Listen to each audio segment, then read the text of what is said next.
What if I told you that there was a cunning group of catkin that did everything they could to keep Night City crime-free? Would you say, "What the hell are you talking about, little Australian man trapped in my Samsung Family Hub smart fridge?" Or would you say, "I'm intrigued, Mr. Jeroyce from YouTube. Please, go on." If you chose the latter, I'm going to tell you the story of the feline feds that formed around the 2030s in Night City.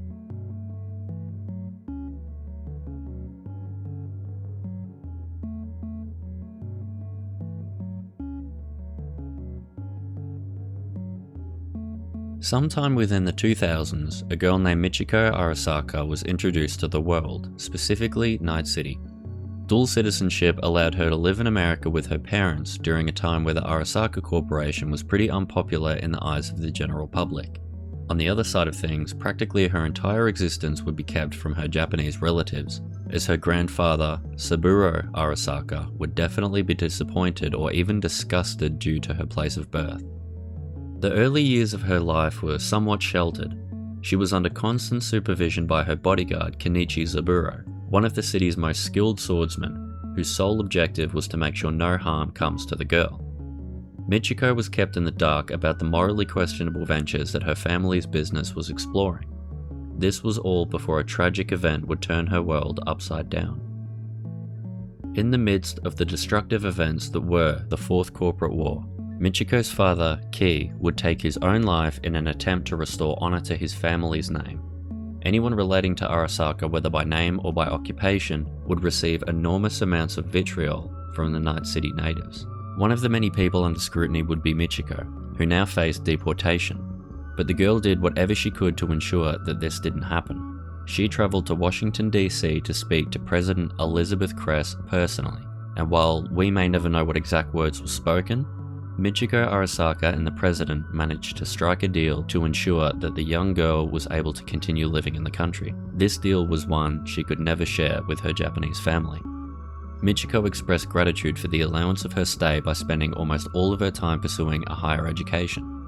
She was enrolled in Stanford University after completing high school, where she would attend countless classes and eventually obtain a major in criminology, of which she passed with flying colours. Shortly after graduating, she became a detective and opened up her own agency named Danger Gal, a small firm specialising in private investigations within the city. They took contracts from the wealthiest Night City patrons and stuck their noses in any nook and cranny to get to the bottom of whatever the corpos needed them to. Setting up shop in her hometown of Little Europe was only the first step in this new career, and even though Michiko's new business venture proved to be on the up and up, she couldn't do it alone. She assembled a team to help aid in the adventures of the feline feds.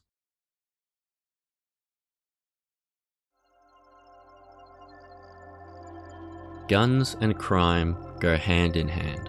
Ironically, wielding guns as you give your friend a hand committing a crime is expected in this town. Weapons are easier to come by than a hot meal, and while you can simply throw eddies into a vending machine and pull out a disposable piece, high-end criminals and trusted mercenaries don't leave their performance up to chance. They want the best of the best. Arguably, the best weapons manufacturers work in Solanders. Custom-built firearms are available to big spenders that won't settle for a silver medal. But anyone that's worked within the arms trade, or any business for that matter, are well aware that every so often, sneaky people will try to get a leg up on their customers. At Solanders, this was the case, but only with one of their employees. Mr. Sawyer was adding extra zeros on the price tags of the weapons and swiping up the extra eddies for himself. Management found out after some time and quickly kicked him to the curb. He returned home drunk and frustrated at the consequences of his actions and took his anger out on his family. This was a regular occurrence for them, but one day Mrs. Sawyer had enough. She escaped the home with her two daughters, Jacqueline and Bella, and fled to her mother's house.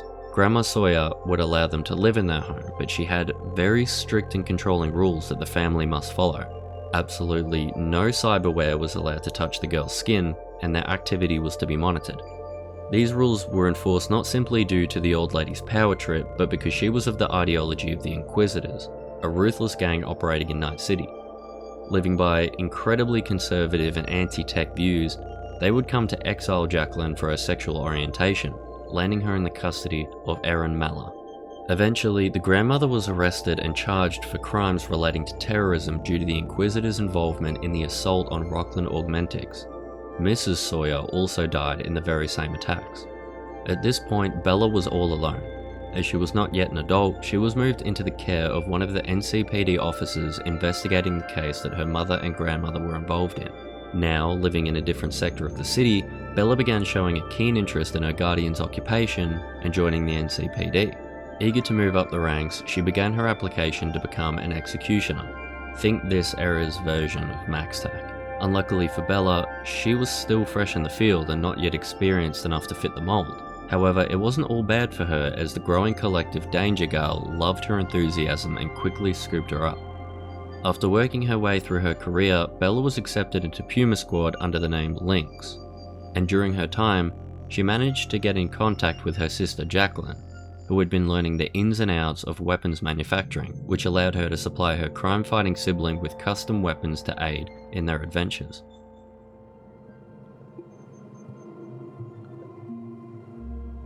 Much destruction and chaos came from the Fourth Corporate War, pushing many of the civilians into their neighbours' backyards.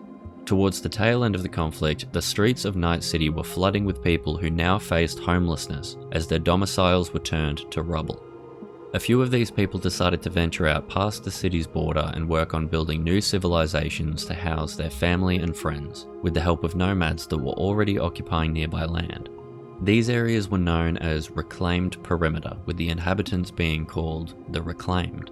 In one of these small reclaimed towns were two girls, Minna and Naomi, whose family were at the time struggling as their well had stopped producing the water they needed to help them survive. Unable to buy the equipment needed to fix their problem, a wealthy family in Night City adopted Minna from the starving family to pay for a new drill. Understandably, this didn't go down well with Naomi. After some time, the family had overcome their problem with a dry well and were able to get back on their feet. But even though that situation had been solved, Naomi still felt empty without her sister around. She approached a group of nomads that had stopped by and asked to join the clan, to which they welcomed her in. When the nomads arrived at Night City, Naomi searched for Minna, and during her adventures, a group of private investigators took notice. Spoiler alert, it was Danger Girl.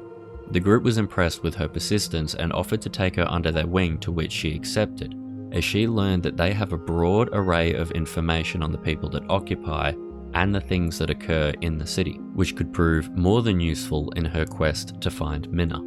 Naomi did technically have ulterior motives when joining the group, but she proved to be an essential member of Danger Girl. Her past as a healer came in handy more than a handful of times during her service. She honed in on her skills as a medic and adopted the alias Doc Mittens, rocking a cute little set of bear ears as she stitched up her allies and shot down her foes.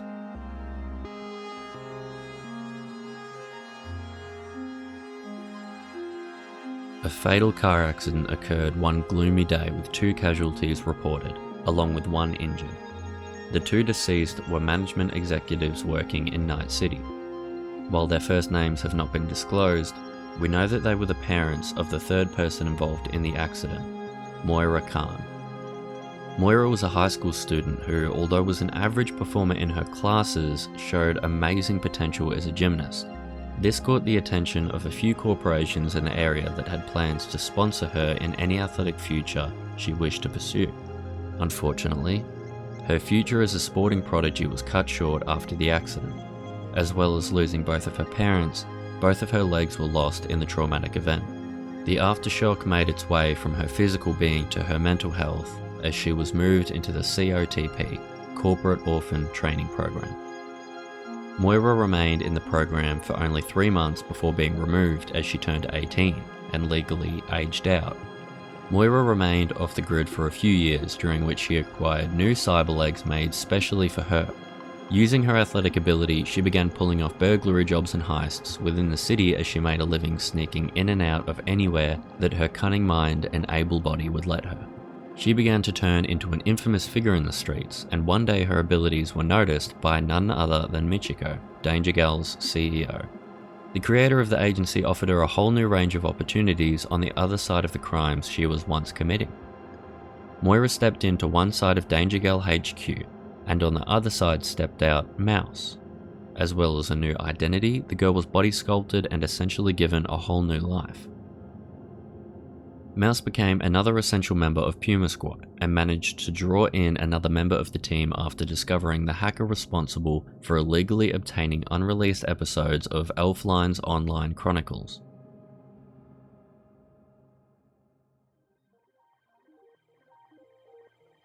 Canadian-born Shoko Asagiri grew up with two parents successful in varying technological fields.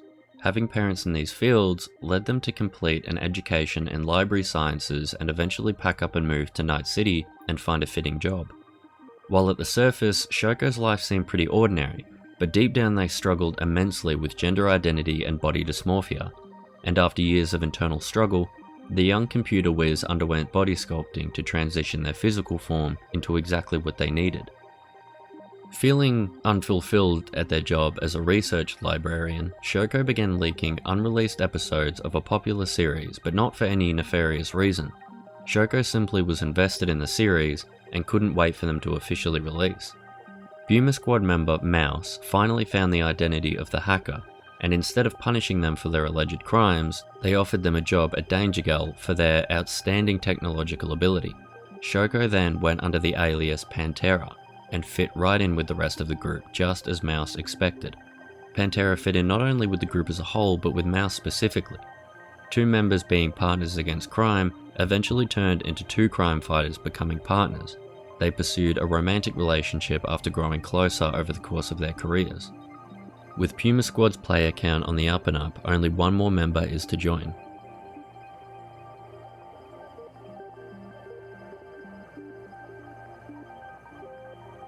The south side of Night City was one of intense violence and constant conflict, and in these rough areas were multiple youth gangs dubbed Yo Gangs. These groups of armed teens were not choosing the life of crime, but instead just trying to survive, as gunfights and brawls were rampant in their streets. One of these gangs was run by a girl with a knack for taking out any opposition that dared bother those under her watch.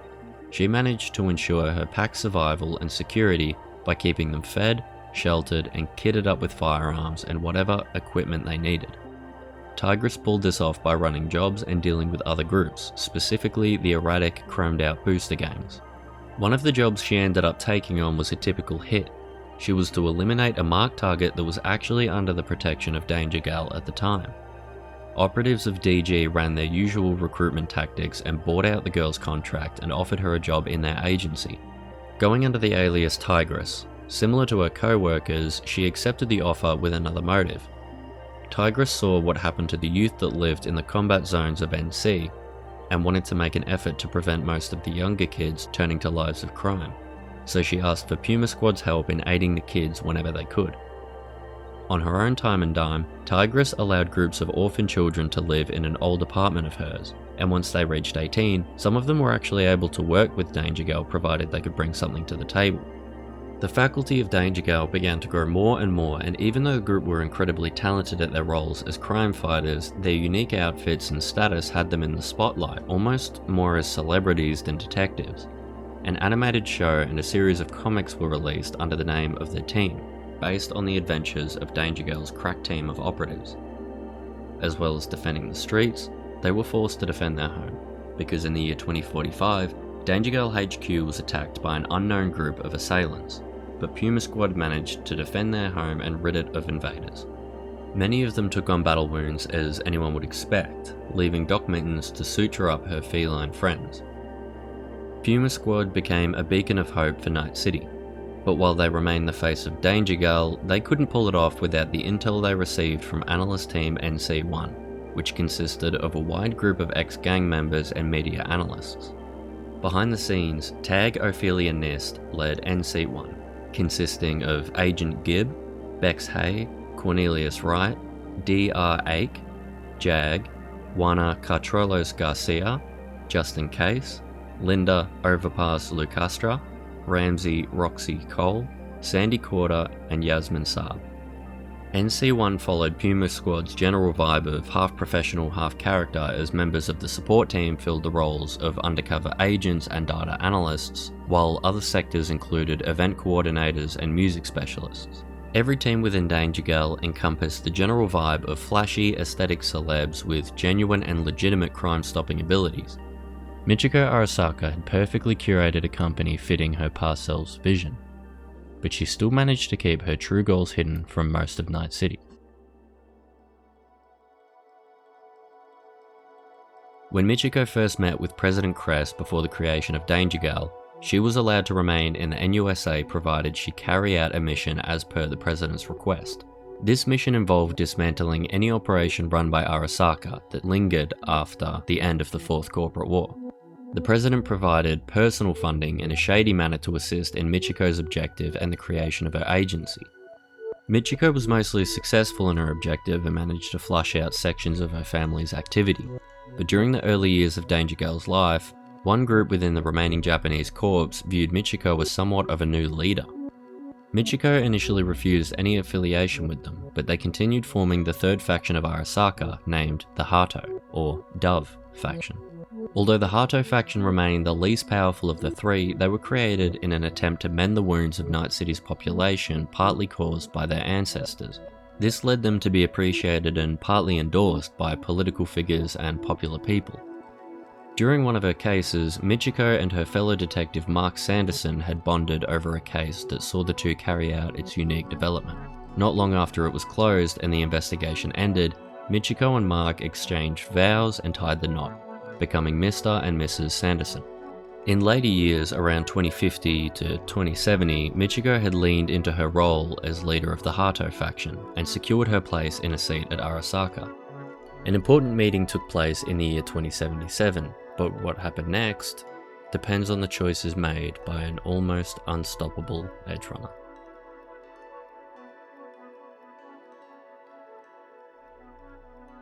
And that pretty much concludes the events of Danger Girl.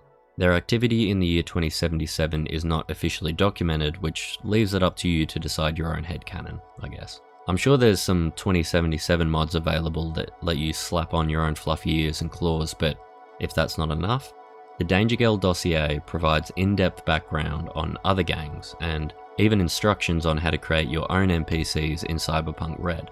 If you made it this far, thank you. If there's anything in particular you'd like me to make a video on, please comment below. And if you enjoyed, consider subscribing. Also, every single like and comment goes a long way in terms of channel growth. So if you choose to stick around, I'll do my best to keep putting out content like this that I know for a fact will only get better as time goes on. Anyways, it's time to go. So, stay safe, stay healthy, and stay the hell out of Night City.